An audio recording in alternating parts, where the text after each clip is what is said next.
I spent years and years worrying about the validation of others to celebrate myself. Welcome to the Ask Ezra Intimacy Coaching Podcast, a peek behind the curtain of some of the most intimate conversations that people have with Ezra as an intimacy coach. Join us for a session already in progress. You are a TEDx speaker, an author, an activist, advocate, or advocist? Advocate's fine. Advocate. I'm not an abacus, so that's probably not good. You mean I've read a couple. Oh, go ahead. You mean we can't count on you? You cannot. You cannot count on me at all. I was good at math, but I don't like math. Okay. That's why I have a calculator. I've written a couple books about cross-dressing and relationships and self-identifying, which you and I have spoken about before. I do conference workshops whenever I can. I don't travel too far afield, but I've done Keystone, and I have the Atlanta Comfort Conference coming up in August this year. So I try to put together different presentations and workshops for people like me and their spouses, if that's what we're covering. I did a couple TEDx's that you can find on YouTube. The first one for me went gangbusters. Within 2 days, everybody said, "Don't read the comments," and I read the comments, and it was pretty dark. It was pretty rough on me. Yeah. Not personally. It's like I was like, "Wow, this." If you had listened to the podcast or listened to the TEDx, you would have known everything you just said back to me as negative I covered in the TEDx. So yeah, it was just interesting that people still feel that way. And you mean the hurtful comments weren't from people who were well informed? What? No, apparently not. Or they just got an agenda and they hate people like me. Yeah. Either way. But yet, I did not do anything to foster a response and retaliatory strikes of like how I'm smarter than you and I know what's going on, because it's their belief system. If they either watch the TEDx or they listen to the TEDx and still had that as their comment, fine. Actually, I just got one. I go back to it all the time because I always like to give a little like to anybody who says something nice. And there was this person who just put in like 7 comments, all very poorly grammatically stated. And I did respond to this person. And I said, yeah, some people do call me a freak. I hear that a lot. But I'm very happy with the person I am, etc. And they actually responded to me and said, oh, it was nothing personal. It's all about it was like basically some larger thing they were trying to tackle. Yeah, they feel like they're fighting a war. Yeah. And you're just collateral. Yeah, basically. Yeah, it really interesting. I was very surprised they responded to me, which I thought was lovely. And it was nice to understand that it's deeper. It's got nothing to do with me. I'm just, like you said, I'm the collateral, that kind of conduit in the middle. They feel they need to voice their concern through. So yeah, I have a similar experience as like a fetish educator, and people think I'm doing the devil's work or something. Like, God forbid, I empower people to explore their bodies and to, have consensual relationships behind closed doors. God forbid. Heaven forbid. Isn't that what everybody was always telling us? It's like, I don't care what you do, just do it behind closed doors. Apparently that's not good enough anymore. Oh, okay. All right. I'll have to check my manual. I really thought that was fine. Yeah. Your American alt-right manual. Absolutely. Yeah. Yeah. Oh, unfortunately, I didn't get one out of the womb, so I had to do a lot of work before I did get it. So what was the subject of your TEDx talk? The first one was about fear. And it was not just about fear, but your own fear manifesting based on, the person I am, based on what I understand the world to be, as we talked about a couple minutes ago, the way people think of people like me. And then, pretty much manifesting that fear of the rational knowledge that these things exist, fear in the world, people out to hurt you, the statistics of people being murdered for being trans and, people of color and just being different, and knowing that's out there and then still trying to overcome a fear to be yourself in the world. Mm, Yeah, we're talking yeah. about being behind closed doors, and that's fine. Just don't tell anybody. That's not what I'm about. I'm not about only being okay with being Savannah at home behind, the bigger closet called my house. For me, it's about being in the world, about being visible. And the kind of the through line of that talk was to overcome fear. How do you get there? How do you get there in a vacuum? How do you actually find courage in yourself when there's really not courage to be found around you? And that was kind of the crux of it. Was you need advocacy, you need somebody to have visibility, and you need to have like people in your life or a community that allow you to put your best foot forward and be able to tackle the world and say, oh my God, it wasn't as scary as I thought. Yeah, I love that. What did you say? How do you find courage in yourself when there isn't courage around you? Yeah. That's really powerful. And I deal a lot with that with my clients. I like to focus on sort of gender exploration and sexual exploration. And there is often a fear that comes up. And I say, okay, well, we have to look at, is it real, exaggerated, or imaginary, right? So, like, yes, something can be fearful, but it's, not every person on the street is about to come attack you, Yeah. right? And it can almost be like an excuse to not deal with that thing, because if it's so scary that it's not worth doing, then you've got an excuse to not do it. But it's really tough, because you do have to leverage it with the realness of that fear, that there are people who are, very ready to attack and be violent. So Yeah, I mean, and that's it. I love that. I love the idea of real, exaggerated, imaginary, because I think unless we're completely naive and be like, oh, nothing could possibly happen to me in the world. I have privilege. I have passing privilege. I have white privilege, which I do. I am white. So I'm a white male. But I dress this way, but I have passing privilege as well. A lot of people don't even notice I'm out and about. So whereas other people may not, people of color, people who don't fit the feminine norm in whatever way others describe it or define it in society. So yeah, I did have to overcome this imaginary fear that I was manifesting as real fear to say, oh, not only did I take the imaginary fear and make it real, I exaggerated it to a point where I went to Walmart one time. I would go to Starbucks weekly and I'd be, all dressed up as Savannah, hashtag Savannah Sunday. And I would go out and my girlfriend said, hey, do me a favor. Can you go pick me up some cheese from the store? And I said, sure, I'll pick up feta cheese from the store. And I went to Walmart and I sat in a parking lot and was overcome with an irrational, intense amount of fear that kept me from even getting out of my car for about a minute to 2 minutes. And I was just paralyzed behind the wheel. And that was like, what is going on? It's like, I just came from a place I was completely comfortable in this unknown place called Walmart. I don't know what their policies are. I don't know the type of people who are going to be in there. I have a rational fear of what I think I'm going to find. And long story short, I got to cheese after a little finding and went to the checkout and really just had one person try to say hi to me. And when I realized who I was, they turned back around because they weren't sure how to take me. But this was a lovely older gentleman in the South going, hi, how are you? And I'm like, how are you? And they said, oh, and they just turned back around. But that was like the worst thing that happened to me. And it still had nothing to do with me. Had all to do with like the perception of what they think a person like me is. So that was a very telling experience to say, you know what? I need to like expand that comfort circle. I need to go outside that and just not be stupid, not go out to a biker bar at 3 a.m. Just press the envelope a little until you realize, oh yeah, this is not, I imagined this fear as well. Oh, I imagined that fear as well. And you just keep going out until you find your truth and comfort. Yeah. So that you can actually make good decisions and always be mindful, always be spatially aware.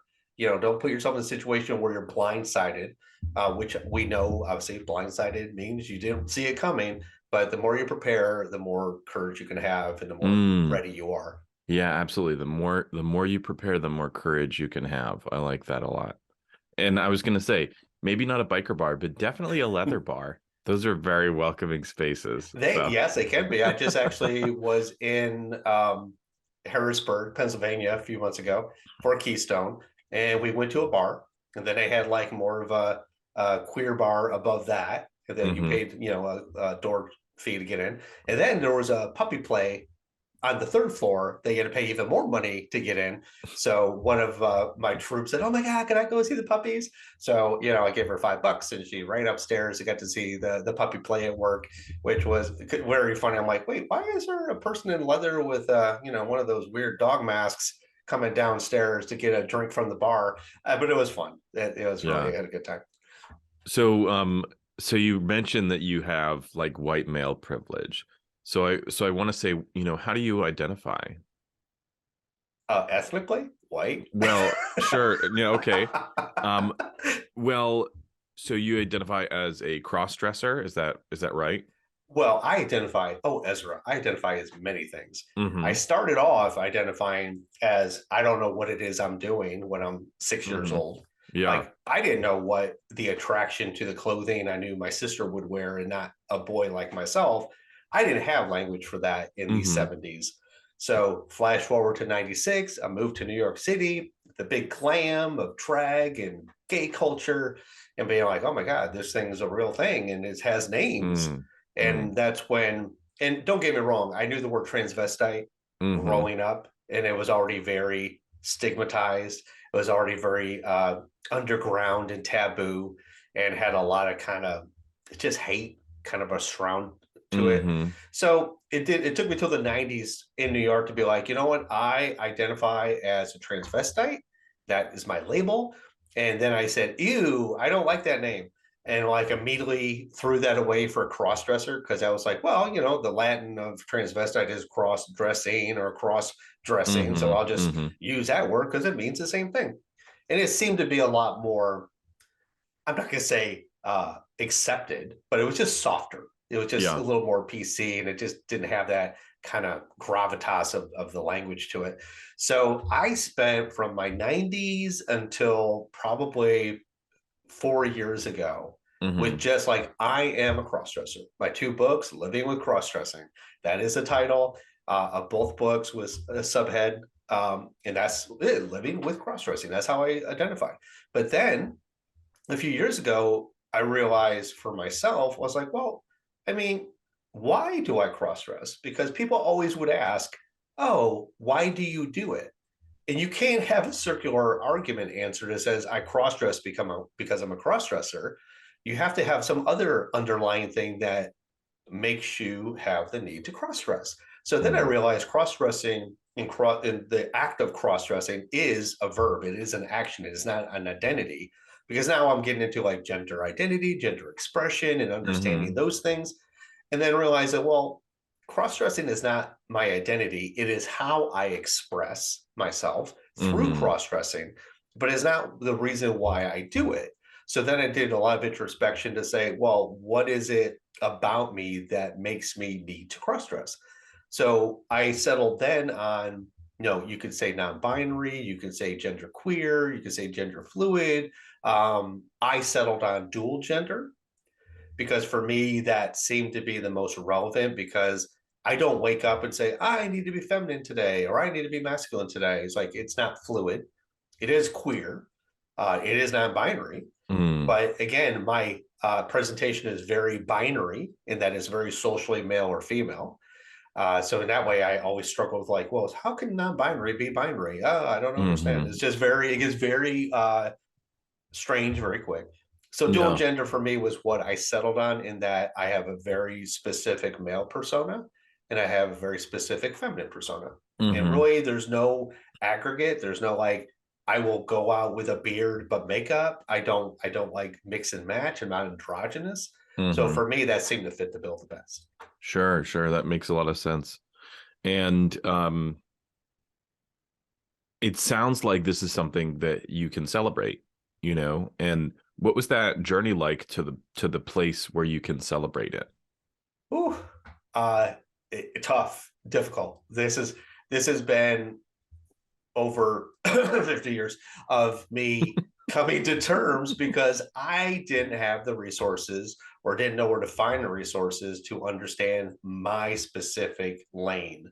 Like, it's easy enough to be like, oh, this is what the gay lifestyle looks like. This is what the transitioning gender lane looks like. But I never really understood my own lane. I'm like, well, I don't want transition. I'm not gay. So where do I fit in? It's like you'd always hear that, like, oh, you're just a cross-dresser. That I hear a lot, and through my life has been kind of very grating to me. It's like, don't tell me I'm just anything, because now you're lessening my myself as a person.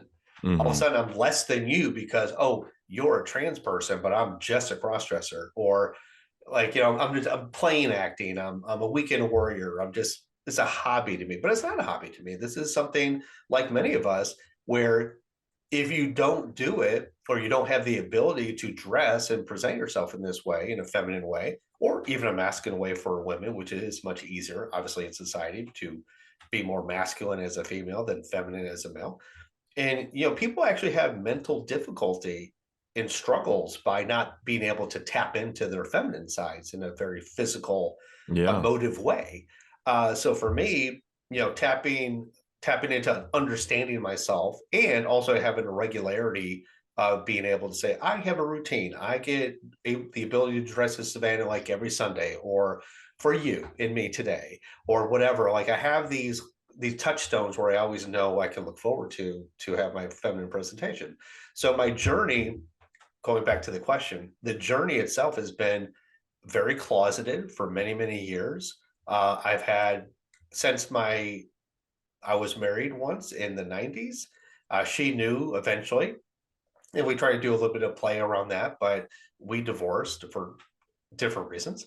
But every relationship I'd been in knew from the onset how I understood myself to be as Savannah in that moment, right? So every relationship knew, and some people loved it, but it was a short-lived relationship for other reasons. Some people celebrated it early on and then pushed me back into the closet because their kind of understanding waned, and they really didn't. They thought it was novel to them, but then they're like, I don't really like this side of you. So then their reactions, or their just how they interacted with Savannah at any level, became very, very toxic. And I would just keep retreating back into the closet because I don't want to feel hurt. So why would I put myself in a situation where I'm just constantly going to be butting up with rejection? So I spent years and years worrying about the validation of others to celebrate myself. So it's only been within the last, let's say, decade, where I said, you know what, the hell with you. Like, I know who I am. I've done enough work to realize I'm a good person. I'm a positive person. I have hope for who I am. I feel energized by having this ability to be this other side. And within the last 5 years, come to the point of celebrating myself as Savannah, being like, I'm all that.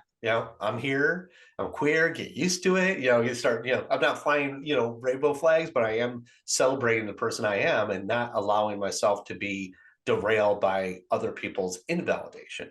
Yeah. And that's so critical. It's like so many people get so hinged on, I need Ezra to validate me, otherwise I'm less of a person. And once you start realizing that you are the only person that needs to validate you, you start seeing the world a little bit different.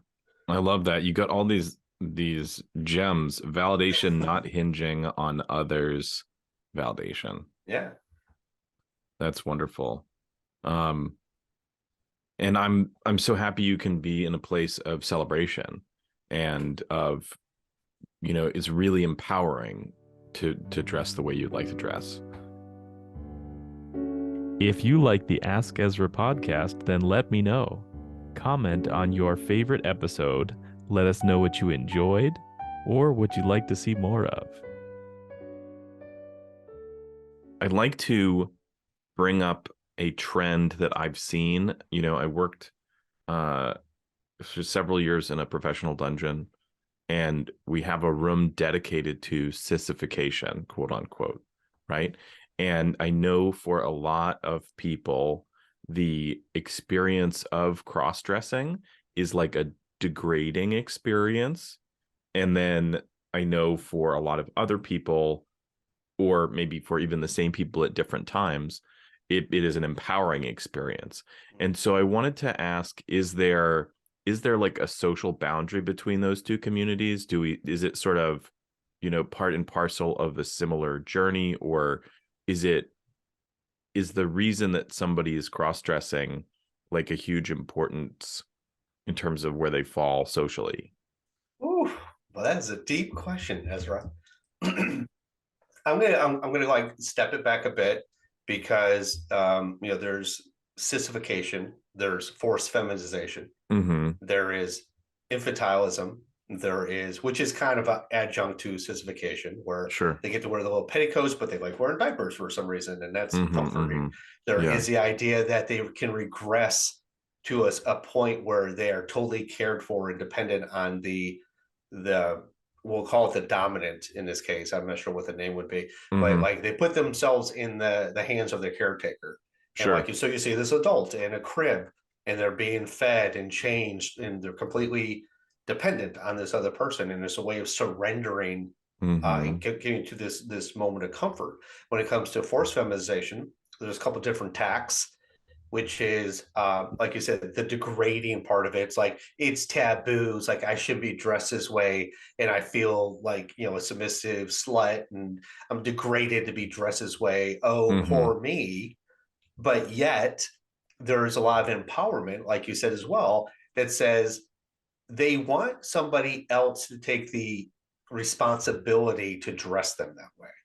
They want somebody else to be like, oh no, I could never dress as a girl. And then you're forced to dress as a girl. It's like, oh my God, I hate this, wink. But because the other person made the decision for me. So that's how that power dynamic works. But then there's other ones who love dressing in femme for their sexuality and their sexual experience, which is it sissification? Is it feminization? Yes, to a degree, but that they're taking the ownership themselves to I want to dress like this super sexy bimbo vixen, and that's really a turn on for me. So there's plenty more we could get into, but yeah, there's all these different dynamics that we have labeled them within sissification, but yet there's so many flavors of it. Of like, and I'm sure you could attest to that with any dungeon play, where it's not just like dom sub and it means one thing specifically. It's very nuanced. There's reasons why people do it. I have one friend some time ago who in real life, not in dungeon play, but in real life, tried to kept getting their wife to have them dress a certain way. And the wife was not on board with like wanting them to dress like leather clad or latex. But what was happening is that the husband was struggling with their own sexuality and their own gender. So they were hoping that the wife would get on board, and then it would end up being like, well, my wife did this to me, and now I'm okay with it because she was okay with it. So like there was this block in their own mind and their own evolution of self because they were hung up on the fact that if I made this decision for myself, I'm a bad person. Sure. Yeah. And that's what I was going to hint on. I think that the the impulse to seek out degrading and humiliating experiences is often an expression of self shame, and that it's a way of sort of validating that shame and sort of be comfortable in that, oh, of course I'm a mess, of course I'm gross, of course I'm wrong, because that's how I feel, right? Or people told me. My religion, my upbringing, my culture to say that it has to be shameful. Yeah, absolutely. And what I'm not hearing from you is that any one of those expressions is more valid than any other. No.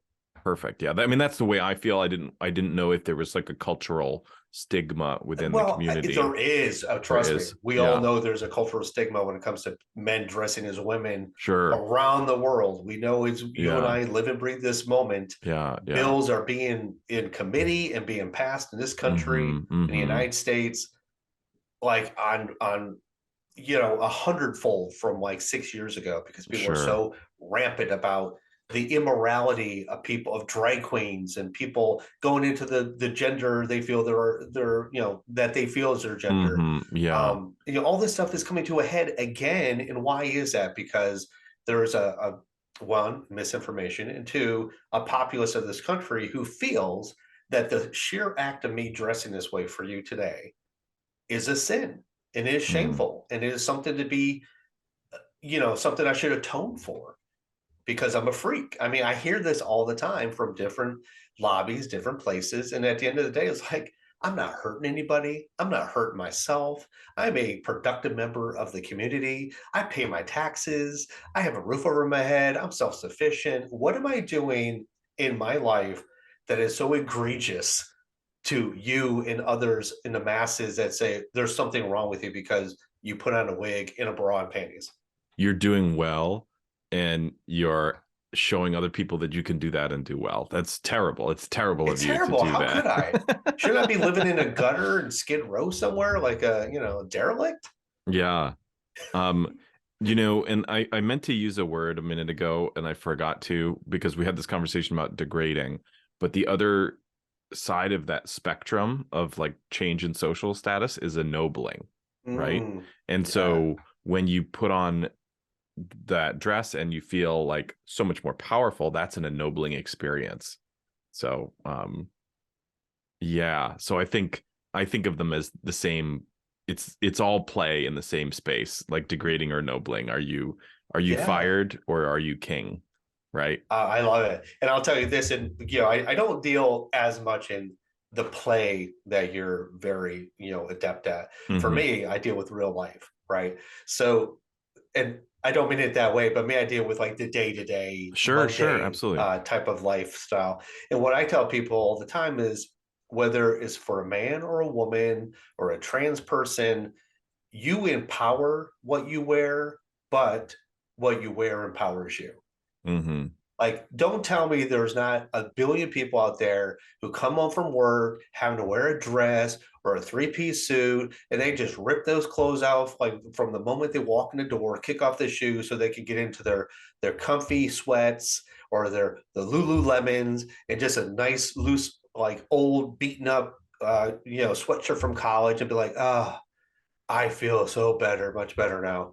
And it's like, it's all costume. Yeah. Right. Yeah. No matter what we do, even if it's not cross, gender, we're all wearing costume. We're all being told we have to present ourselves in a certain way, whether at work or on the job or in social situations or at home.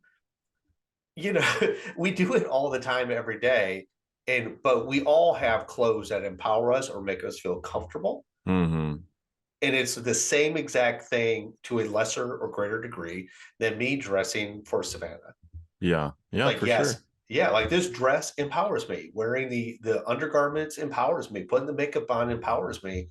There are some days where I don't want to be Savannah and I drag myself to my makeup table. And once I start that ritual of doing is meditative, it's centering, it's comforting. Like, it's like a hug sometimes, the clothes I wear. And that becomes in and of itself very therapeutic. It puts me in a much better frame of mind. That's wonderful. It's beautiful. Okay, so speaking of tough questions, I was having a conversation yesterday with somebody about the red light district in Amsterdam and how it seems like they're so accepting of sex work, but really they're tolerant of sex work. And so that can have some really significant attitude shifts, and it can be tough to understand that in America, where we often seem to lack both tolerance and acceptance, and tolerance can just feel like such a wonderful thing. But what is the difference to you in terms of tolerance versus acceptance of your lifestyle? Actually, it's funny you say that, because for me, it's 4 tiers. Okay. It is intolerant, which covers everything that is negative. There is tolerant, which is, like, as you would say, I don't agree with what you're doing, but I'm not going to judge you, or I'm secretly judging you, but I'm not going to tell you. So that kind of level, there's little degrees of tolerances there. Yeah. And then there's acceptance, which is like, you know what? I think it's great what you're doing. It's not for me, but I accept you as a person, and that's awesome. And then I put in the one you said earlier, which is celebratory. Like people who like love you for who you are and what you represent and how you show up in the world. And they're like, oh my God, I love this. I'm fully endorse it. I'm behind you. I want to be like you. And then you're raising all ships. Like when you become celebratory of others, like there's no envy. There's just like, wow, I love what you're doing for you. And I want to just match it with my own authenticity and the way I want to see the world. Yeah, that's beautiful. I Because love it. intolerance for me, thank you. Intolerance for me has been very much undermining. Obviously, tolerance has been that thing that's kept you where you are. Like I was in relationships where they tolerated it, but it still had a very negative effect because their tolerance was still an invalidation. It's like, I don't like what you're doing, but I know that I shouldn't judge you, but they are secretly judging you. And you feel that, you see that with the micro expressions and the body language and the words they choose to use when describing it or talking about you. Those things all have a negative degree of effect. You can't just like block that out, especially the closer the person is to you. Like in your life, the more importance they have to you, the more that's going to resonate in a negative way. So only at the moment of acceptance up to celebratory will it have a positive effect on you. Yeah. Tolerance is kind of neutral. Yeah. It's like it's not negative or can be negative, but it isn't positive. Yeah. It's really not endorsing you. It's just like, I'll put up with it. You're like, oh, I put up with my kids' antics. Not that I like them, but I put up with it because I know that's just the way it is. So yeah, even tolerance has a degree of negativity. And I've learned for myself that I am not going to abide even tolerance. Like I don't like that energy around me. I don't want to be associated with people that are just tolerant. I want people who accept and love me and celebrate me, and I celebrate them. And that is like the energy I want to surround myself with and give out. Fantastic. That's beautiful. Wonderful. Well, this has been eye-opening and lovely, and I'm so happy to have had you here on the Ask Ezra podcast. If people want to get a hold of you, if people want to read your books, what can they do? How can they get a hold of you? All right, let's go down that list. On my socials, I'm on Facebook at Savannah Hauk, and that is Hawk with a U, Hauk. Also, you can find me on Instagram under the same tag. Also on Facebook, there is Living with Crossdressing. There is the Fox and the Phoenix podcast. Also, I have a podcast weekly that me and co-host from the West Coast put out. She is a cis female and ally, and we put out that show per week. So you can reach us through Spotify and find the show there. My books, Living with Crossdressing, Defining a New Normal, and Living with Crossdressing, Discovering Your True Identity, are available on Amazon for print and download and other outlets for digital download. What else? Oh, and the TEDx's you can find, just put in Savannah Hauk TEDx on YouTube and you'll find those as well, plus some other video type podcasts that I've been on as well. Wonderful. Well, thank you again for coming on the show. Well, thank you, Ezra. Thanks for watching the Ask Ezra Intimacy Coaching Podcast.